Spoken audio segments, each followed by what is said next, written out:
February 11, 1992, 2100 hours, local time. We are in the Barents Sea, 12 nautical miles north of Severomorsk, Russian Federation. The water temperature is 2 degrees Celsius, 35 degrees Fahrenheit, hovering just above the freezing point of salt water. Down here, at a depth of 150 feet, the USS Baton Rouge moves through the dark. She is a shadow within a shadow, gliding at 3 knots through water so lethally cold that condensation forms continuously on every metal surface inside the pressure hull. The boat is sweating. The steel is weeping. Inside, the atmosphere is a unique, recycled cocktail that every submariner knows by heart. It is the smell of amine from the carbon dioxide scrubbers, the heavy, sweet scent of hydraulic fluid, the sharp tang of machine oil, and the collective biological output of ones. 130 men who haven't seen the sun or breathed fresh air in 72 hours. The crew wears thermal layers beneath their blue coveralls, their poopy suits, because the hull conducts the Arctic cold straight through the HY-80 steel plating. The walls are barely warm to the touch. It is a constant reminder that just outside that 1.5 inches of steel is a hostile environment where survival time after immersion is measured not in hours, but in single-digit minutes. This is the Barents Sea in February. It is a graveyard of hydrography, a body of water where pack ice drifts south from the Arctic Circle like shifting tectonic plates. It is a place where Soviet naval power has been concentrated since the dawn of the atomic age in the 1950s. And tonight, the USS Baton Rouge, hull number SSN 689, is trespassing. Commissioned in 1977, the Baton Rouge is a Los Angeles-class fast-attack submarine, now in her 15th year of hard service. She is a Predator designed for the deep ocean, displacing 6,900 tons when submerged. She stretches 362 feet from her sonar dome in the bow to the propeller in the stern. In her chest beats a heart of uranium, a single S6G pressurized water reactor, driving a single shaft that can push this Leviathan to speeds exceeding 30 knots when the need. For silence is outweighed by the need for violence. Her teeth are sharp.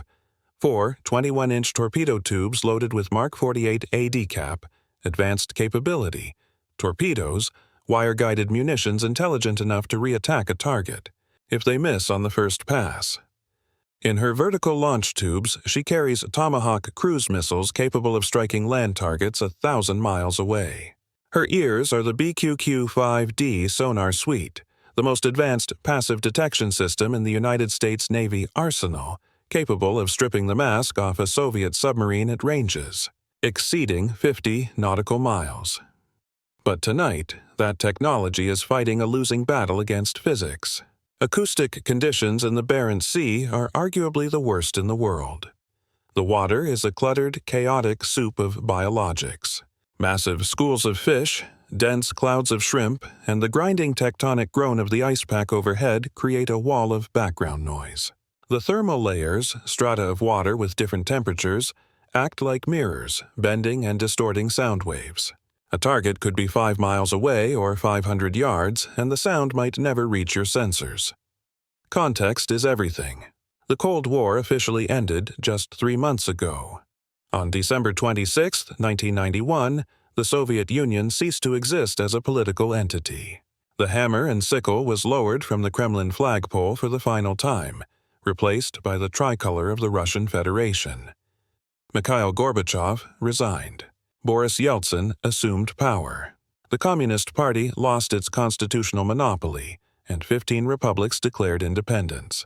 The ideological confrontation that had defined global politics for 46 years concluded without a nuclear exchange, without a NATO invasion, without the apocalyptic Third World War that strategists had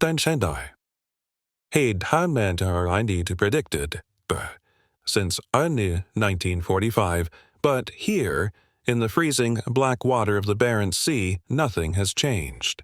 The geopolitical map has been redrawn, but the naval charts remain the same.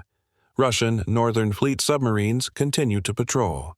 American fast-attack submarines continue to track them. Intelligence collection operations continue because the hardware is still dangerous. The nuclear arsenal remains intact. The Strategic Bomber Force remains on alert, and the ballistic missile submarines of the Northern Fleet, the Typhoons and the Deltas, remain capable of launching 500 warheads that could destroy every major city in the United States within 30 minutes of the order. The Soviet Union is dead. The espionage war is not. The mission is designated Special Operations. It appears in no public record. It generates no written orders beyond the eyes-only directive from the submarine force commander. The objective is audacious, bordering on the suicidal, to service a seabed-mounted intelligence collection pod positioned on the continental shelf directly north of Severomorsk. This pod is a vampire. Equipped with sensitive hydrophones, it passively records the acoustic signatures, the voice prints, of Russian submarines transiting in and out of the Northern Fleet's primary base. Every 6 months, an American submarine must sneak into the lion's den, hover over the pod, retrieve the recorded data, replace the tape, check the battery levels, and vanish before the Russian anti-submarine warfare forces detect the intrusion.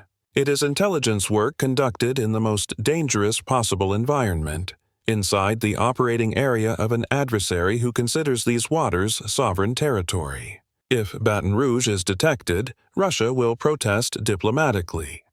If Baton Rouge is damaged or forced to surface, the incident will escalate to the highest levels of government. And if Baton Rouge is sunk, 73 crew members will die in water cold enough to stop a human heart in 5 minutes, and their tomb will be a classified secret at the Theid, bottom of the enemy's harbor.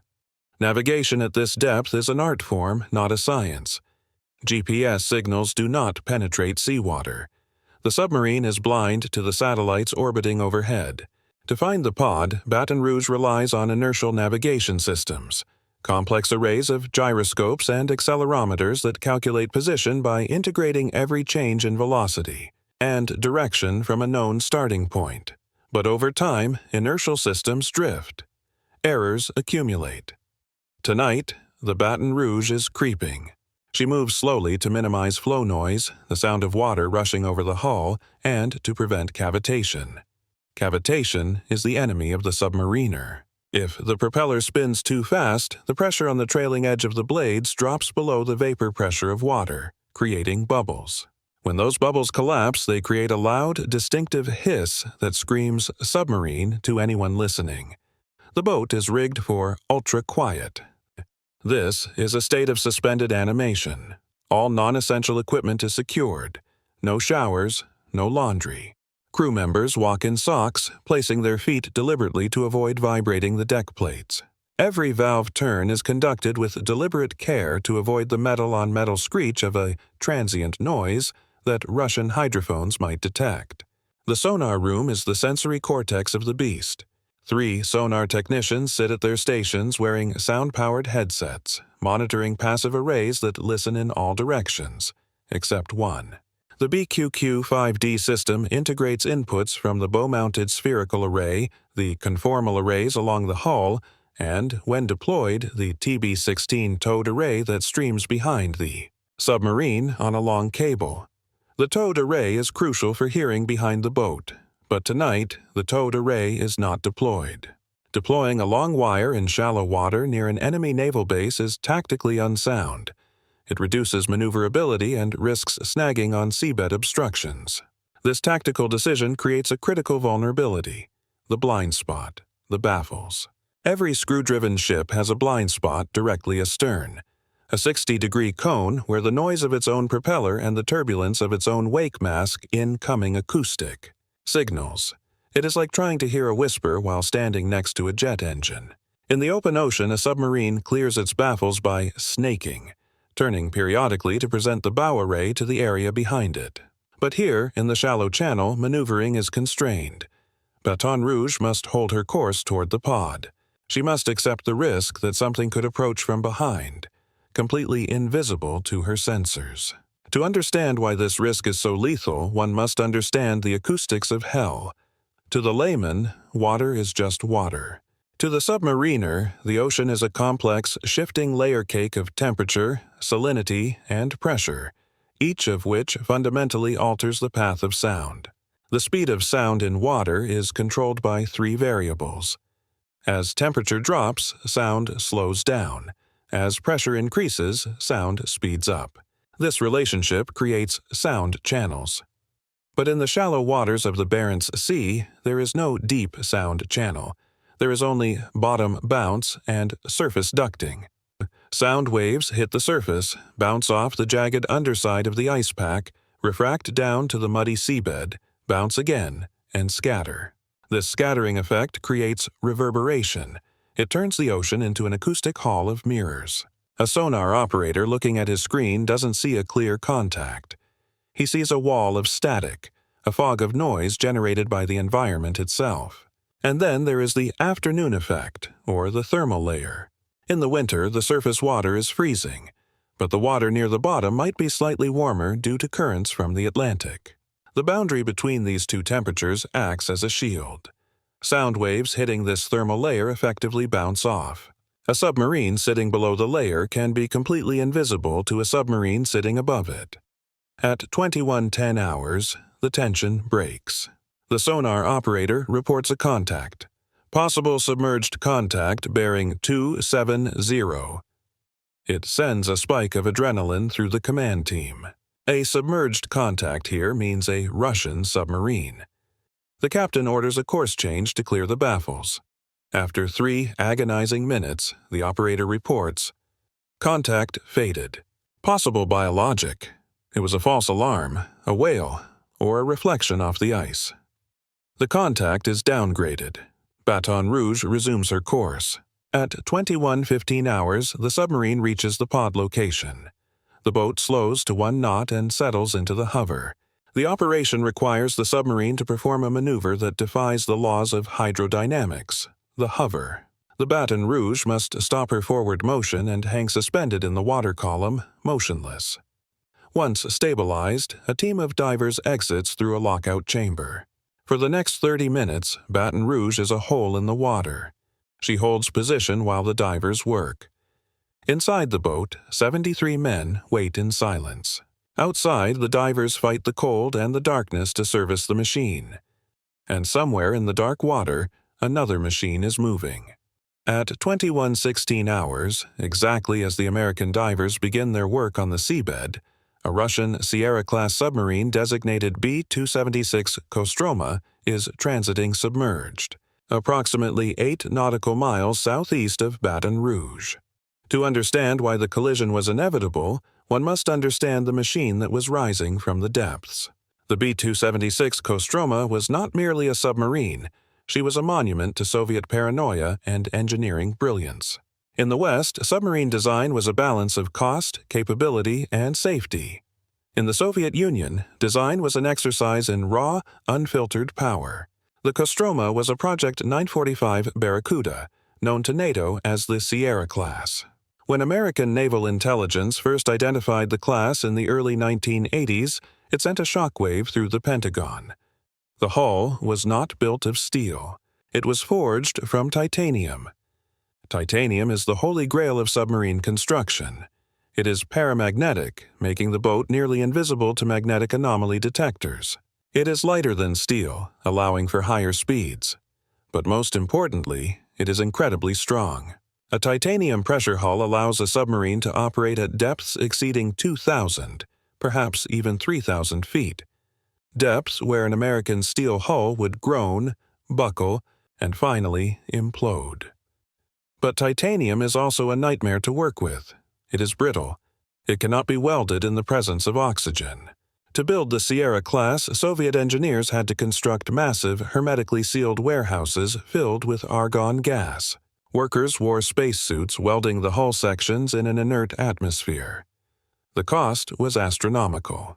Western analysts joked the Soviets could have built the hull out of solid gold for the same price. The Kostroma was a billion-dollar predator. She was faster than the Baton Rouge. She could dive deeper, and her hull was hard enough to shrug off a collision that would have sliced a steel boat in half. Her mission tonight is routine. She is transiting from Severomorsk to an assigned patrol area. Her captain, Captain First Rank Igor Locke, does not know the Baton Rouge is there. The American boat has been running ultra-quiet for hours, hiding in the ambient noise of the ocean, lurking behind that thermal layer that blinds sonar. At 21:40 hours, the American divers complete their work. They ascend, enter the lockout chamber, and the prize is secured. The mission is complete. Baton Rouge can depart. But departure requires the submarine to break her silence. She must turn, increase speed, and transit back toward international waters. The captain orders ahead 1/3, turning the ship to a northeast heading. At 21:45 hours, Baton Rouge is accelerating through 4 knots. As she speeds up, the flow noise over her hull increases. The turbulence behind the propeller intensifies. The blind spot grows. And at 21:50 hours, B-276 Kostroma, having completed her transit from the base, begins a maneuver that will seal the fate of both vessels. The Russian captain decides to conduct a communication session. Rather than drifting up slowly, Captain Locke orders an emergency blow drill. An emergency blow is a violent, traumatic maneuver. High-pressure air is blasted into the ballast tanks, displacing tons of seawater in seconds. The submarine becomes positively buoyant like a cork held underwater and then released. It rockets toward the surface at a steep angle. Russian commanders favor this maneuver for its speed and audacity. It minimizes the time spent in the vulnerable transition zone between deep water and the surface. But it has a fatal flaw. It is loud. The roar of high-pressure air rushing into the tanks is deafening. It washes out the Kostroma's own sonar. For the duration of the ascent, the Russian submarine is deaf, and she is directly beneath the Baton Rouge. The geometry is a tragedy of errors. Baton Rouge is moving horizontally at 150 feet. Kostroma is moving vertically, rocketing up from 600 feet. Baton Rouge cannot hear Kostroma because the Russian sub is approaching from below and astern, deep inside the baffled blind spot. Kostroma cannot hear Baton Rouge because the roar of her own ballast tanks is masking all other sounds. Both submarines are nuclear-powered. Both are armed with torpedoes and cruise missiles. Both are blind to the other's presence, and they are about to occupy the same space at the same time. The collision occurs at 2016 hours local time, 8:16 p.m. on February 11, 1992. The Kostroma's sail, the massive vertical structure rising from her hull, is constructed of titanium-reinforced steel. It strikes the Baton Rouge's aft section with the kinetic energy of a freight train. 9,000 tons of submarine, moving upward at 8 miles per hour, impacts the stationary hull of the American boat. The sound is not an explosion. It is a shriek. It is the agonizing, high-frequency scream of metal tearing through metal, a sound that resonates through the pressure hull like a bell struck by the hammer of God. Every man aboard Baton Rouge feels it, a violent shudder that travels from stern to bow, throwing men from their bunks. In the control room, the world tilts. The collision forces the Baton Rouge's stern upward and pushes her bow down.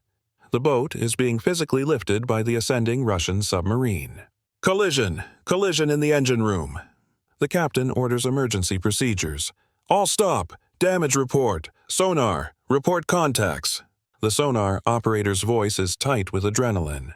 Contact astern! Massive return! Range 0! Classifier, submarine, Sierra class, directly beneath us. The Kostroma continues her ascent. Her sail has torn through Baton Rouge's outer hull. 2 gashes, each several feet long, are ripped into the portside ballast tanks. High-pressure air vents violently into the sea. Seawater rushes into spaces designed to be dry. Baton Rouge loses buoyancy control and lists heavily to port. 70 feet astern, the Kostroma breaks the surface. She erupts from the water like a breaching whale, foam cascading from her flanks. Her sail is mangled. The leading edge is crushed inward, gleaming with the silver scars of scraped metal. Russian lookouts scramble onto the bridge, shivering in the Arctic wind. They look ahead and see the impossible. The American submarine Baton Rouge is also on the surface, wallowing in the swells, listing visibly to port. It is a standoff at sea. Both captains are scrambling to assess their nuclear reactors. Is the core intact? Is there a radiation leak? Has the collision ruptured a coolant line? Aboard Baton Rouge, the reactor is scrammed but secure. The pressure hull, the steel tube that keeps the crew alive, is intact but barely. Stress fractures are detected in the welds. The boat is watertight, but she is structurally compromised. She cannot dive. The captain makes the only decision he can. Break contact. Withdraw. He orders the radio mast raised. A flash message is beamed to Submarine Force Command. Collision with Russian submarine. Surfaced, unable to dive. Request instructions. While the crews of the two submarines fought for survival in the Arctic dark, a different kind of crisis was unfolding 4,000 miles away in Washington, D.C. The flash message arrived at the National Military Command Center at mid-afternoon Eastern Standard Time. The categorization was critic, critical intelligence requiring immediate notification of the President. President George H.W. Bush was a former naval aviator. He understood the sea. But, more importantly, he was a former director of the CIA. He understood the fragile, terrifying nature of the relationship with the new Russian Federation. The timing could not have been worse. The Soviet Union had dissolved only weeks prior. The nuclear football had been transferred from Gorbachev to Yeltsin, a man whose grip on the military was tenuous at best. The greatest fear in the White House was not a planned Russian attack, but an accidental one. A rogue commander scenario. In the Situation Room, the National Security Council convened. The questions were sharp and terrified. Does the Russian captain know it was a collision, or does he think he was attacked? If Captain Locke on the Kostroma believed he had been fired upon by an American torpedo, standing orders, legacy orders from the Soviet era, authorized him to return fire with a nuclear-tipped torpedo. Secretary of State James Baker initiated a back-channel call to the Kremlin. The line was static-filled and tense. The message was carefully calibrated. This was an accident. We are not attacking. Please control your fleet. For 3 hours, the world balanced on a knife edge. Intelligence satellites were retasked to monitor the Northern Fleet bases. Missile silos in North Dakota were brought to a heightened state of readiness. The Strategic Air Command warmed up the engines of B-52 bombers. It was Boris Yeltsin who de-escalated. Desperate for Western economic aid to feed his starving population, he ordered the Northern Fleet to stand down. He accepted the American explanation of an accidental collision. The Baton Rouge was allowed to limp away not because of international law, but because Russia was broke. The price of peace, it turned out, was a shipment of grain and a promise of loans. The transit is a harrowing ordeal of endurance. For 5 days, Baton Rouge battles the Arctic Ocean. The weather turns against them. Storm systems generate 20-foot seas that hammer the damaged hull. Every wave that strikes the bow sends a shudder through the ship that terrifyingly mimics the collision itself. The crew lives in a state of heightened dread, waiting for the sound of a failing weld, the groan of buckling steel. On the night of February 12th, a Russian patrol aircraft overflies the submarine and drops flares, illuminating the Baton Rouge in a harsh, blinding magnesium light. Photographs are taken. The world sees the damage. The aircraft circles twice, mocking the crippled boat, then departs. On February 16th, Baton Rouge reaches the coast of Norway. She slips into a fjord where a NATO support facility provides secure mooring. Norwegian engineers conduct a damage assessment. The ballast tanks can be patched, but the pressure hull has suffered shock loading beyond its design limits. The metal has been fatigued. The structural integrity of the boat is gone. She is patched up enough to cross the Atlantic on the surface. She returns to Groton, Connecticut on March 13, 1992. There are no bands playing, no homecoming parade. The crew disembarks in silence, sworn to secrecy. The Navy conducts a full structural analysis.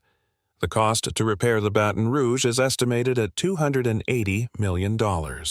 In the post-Cold War era of budget cuts, it is a price the Pentagon is unwilling to pay. In 1993, less than 2 years after the collision, the USS Baton Rouge is decommissioned. She becomes the first Los Angeles-class submarine to be scrapped. The death of a nuclear submarine is a slow, industrial process. It happens in the mud of the Puget Sound Naval Shipyard. When the Baton Rouge arrived in 1994, she was placed on Submarine Row. Workers in hazmat suits swarmed the hull. They stripped the classified gear. The spook gear was crushed and incinerated. Then comes the cutting. Massive plasma torches slice through the HY-80 steel that once protected the crew from the crushing pressure of the deep. The hull is cut into vertical sections like slicing a loaf of bread.